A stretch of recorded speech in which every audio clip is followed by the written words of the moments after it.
Hi, I'm Sir Dash Masong.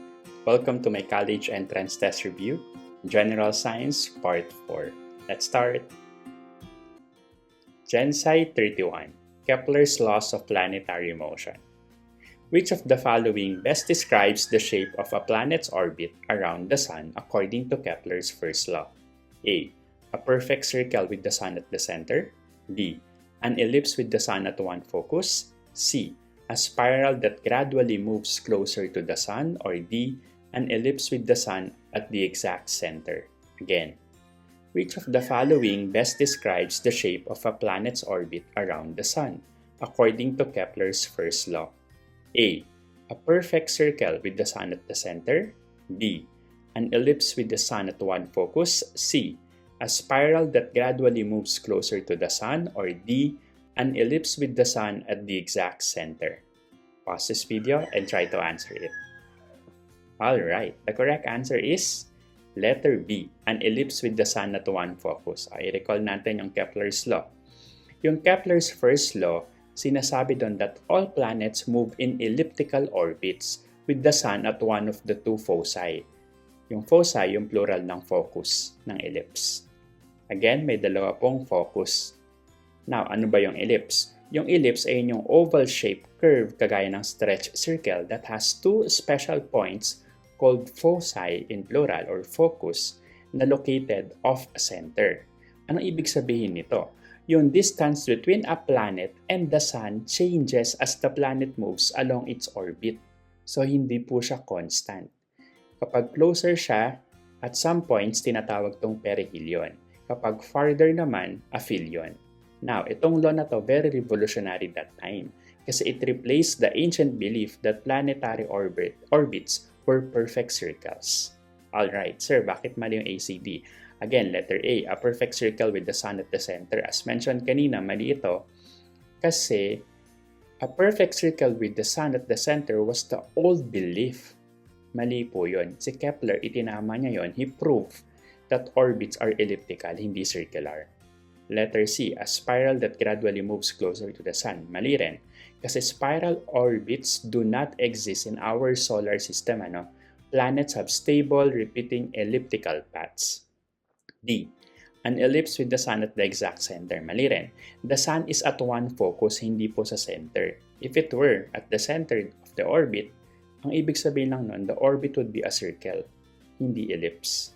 That's it. See you sa next session. God bless. Gensai 32, Lunar Eclipse. During a total lunar eclipse, what is the alignment of the Sun, Earth, and Moon? A. Sun, Moon, Earth. B. Moon, Sun, Earth. C.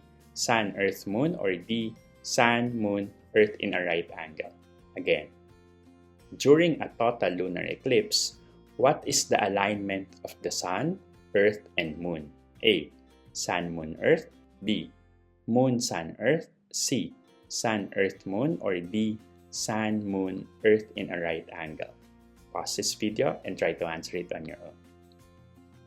Alright, the correct answer is letter C, Sun, Earth, and Moon. Okay, recall natin yung eclipse.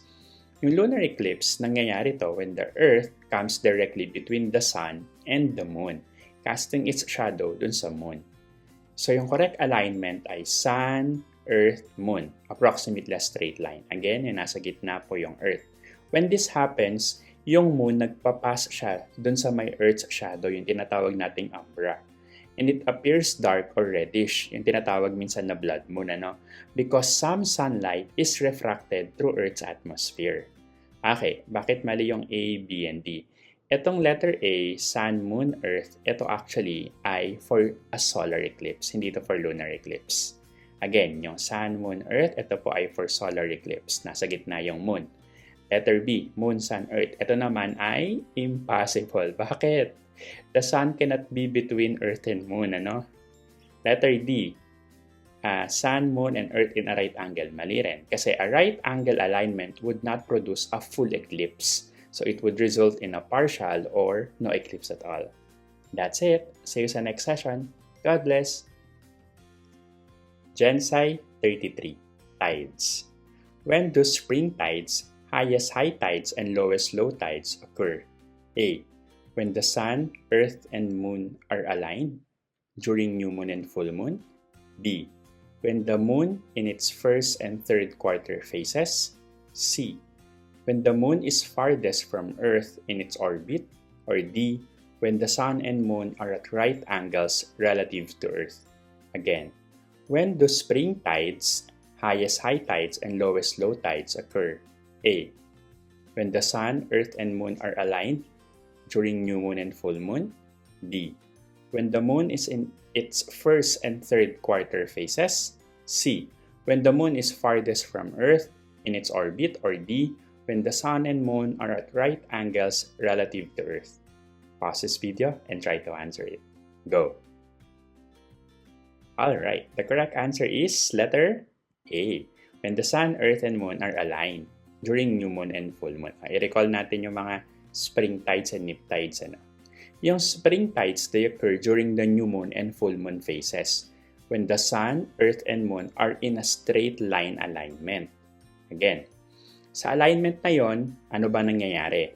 Yung gravitational pull ni sun and moon are combined, creating the highest high tides and the lowest low tides. So, meron kang greatest tidal range. Ano? Yung term actually na spring has nothing to do with the season. Akala ng iba dahil spring season na. No. It comes from the idea of water springing up. Kaya tinawag siya na spring tide. Next. Bakit mali yung B, C, and D? Okay. Letter B. First and third quarter phases produce nip tides. Take note. When moon is in its first and third quarter phases, ang naproduce niya po nip tides. Ano naman sir yung nip tides? Sila naman yung may smallest tidal range. So, hindi siya yung spring tide. Letter C. When the moon is farthest from Earth in its orbit. Mali rin. Kasi the moon's distance affects the strength of tides. Pero yung alignment niya ang primary cause ng spring tides. Next, letter D. When the sun and moon are at right angles relative to Earth, mali rin. Kasi yung right angle alignment ng sun and moon, sabihin at 90 degrees, they produces nip tides. Hindi siya spring tides. That's it. See you sa next session. God bless. Gensai 34. Seasons on Earth. What is the primary cause of the 4 seasons on Earth? A. The changing distance between Earth and the sun throughout the year. B. The speed of Earth's rotation varying during different months. C. The elliptical shape of Earth's orbit. Or D. The 23.5 degrees tilt of Earth's axis as it revolves around the sun. Again, what is the primary cause of the 4 seasons on Earth? A. The changing distance between Earth and the sun throughout the year. B. The speed of Earth's rotation varying during different months. C. The elliptical shape of Earth's orbit. Or D. The 23.5 degrees tilt of Earth's axis as it revolves around the sun. Pause this video and try to answer it on your own. Go! Alright, the correct answer is letter B. The 23.5 degrees tilt of Earth's axis as it revolves around the sun. Ay, recall natin, ano nga ba nangyayari sa seasons natin, ano? Number 1, itong 23.5 degrees tilt ng Earth's rotational axis, ito yung primary reason na meron tayong 4 seasons sa Earth. Tinatawag din itong obliquity. Again, itong 23.5 degrees tilt ng Earth's rotational axis, also called obliquity or obliquity. Ano nangyayari? As Earth revolves around the sun, itong tilt na to, the tilt causes different parts of the Earth to receive more direct sunlight at different times of the year. So ano naman? Example, sa northern hemisphere, when the northern hemisphere is tilted toward the sun, ang na-experience nila ay summer, ibig sabihin nun, longer days and more direct rays. Kapag tilted away naman, it experiences winter. Alright. Take note, while Earth's orbit is slightly elliptical, yung distance change is not significant enough naman to cause seasons. So bakit mali yung ABC, letter A? The changing distance between Earth and the Sun throughout the year. As mentioned kanina, yung Earth's distance from the Sun, ito ay nakaka-apekto naman sa climate slightly, but it is not the main cause ng seasons. Letter B, the speed of Earth's rotation varying during different months. Take note, yung Earth's rotation speed is nearly constant and it does not cause seasonal changes. Letter C, the elliptical shape of Earth's orbit. Mali rin, kasi yung elliptical orbit, it affects the length of the season but not their occurrence. That's it. See you sa next session. God bless. Gensai 35, Moon Phases. Why do we always see the same side of the moon from Earth? A. The moon does not rotate on its own axis. B. The moon's rotation period is the same as its revolution period around Earth, synchronous rotation. C. The moon is tidally locked by the sun's gravity. Or D. Earth's gravity prevents the moon from rotating. Again, why do we always see the same side of the moon from Earth? A. The moon does not rotate on its own axis. B.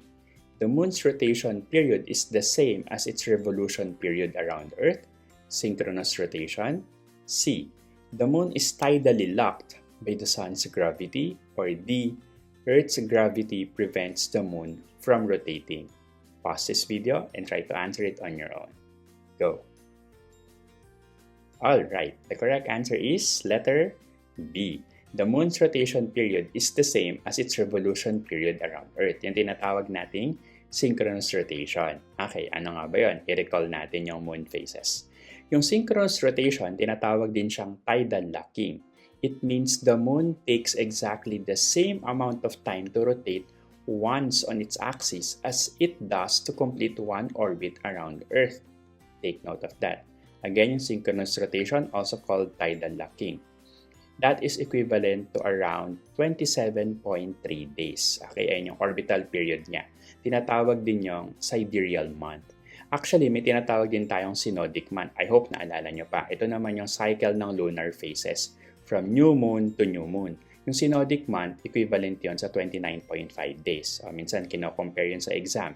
Again, yung sidereal month, yung one complete orbit around Earth is approximately 27.3 days.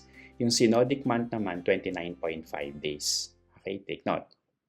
So, ano naman, sir, kung ganito yung nangyayari? Listen carefully.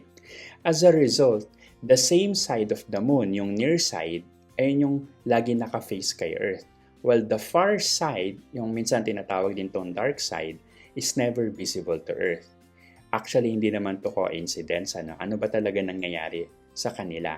Ito ay cause ng Earth's gravitational pull creating tidal bulges doon sa moon that eventually slowed its rotation to match its orbit.